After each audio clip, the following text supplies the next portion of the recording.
Congratulations, you found some interesting things, Tulsi. She's becoming a bigger and bigger star every day. She found a lot of good things. Go ahead. Thank you, sir. As we approach Labor Day weekend here, this is just such a great opportunity really to recognize your leadership as a true champion for working people. And I know we'll hear as we go around the table here how your focus singularly on putting the well-being and interests of the American people first is that common thread that we're seeing in your policies being implemented across your administration. For ODNI, number one, our focus is and must always be making sure that our intelligence community is focused on our mission, keeping the American people safe, secure, and free. We're doing great work on this front. I'll point out our National Counterterrorism Center, led by Director Joe Kent, are working across different agencies with Homeland Security, DEA, FBI, and others to catch terrorists.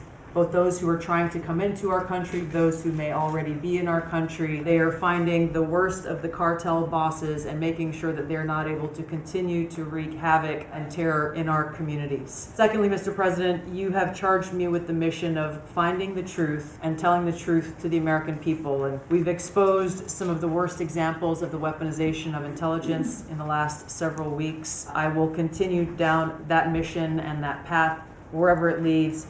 Transparency, telling the truth, is what will drive true accountability for the American people who deserve nothing less. And lastly, Mr. President, all of us are charged with being good stewards of taxpayer dollars. I've gone through a reorganization for ODNI that we've announced in the last week. We've cut nearly half of redundant, unnecessary functions within ODNI, saving taxpayers over $700 million a year. We will continue focusing on our core mission in keeping the American people safe and appreciate your leadership and your focus on this most critical task.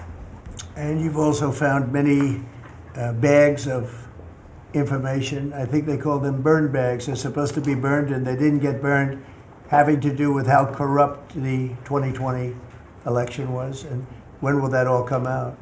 Mr. President, I will be the first to brief you once we have that information collected, but you're right, we are finding documents literally tucked away in the back of safes in random offices in these bags and in other areas, which again speaks to the intent of those who are trying to hide the truth from the American people and trying to cover up the politicization that was led by people like John Brennan and James Clapper and others that have caused really immeasurable harm to the American people and to our country.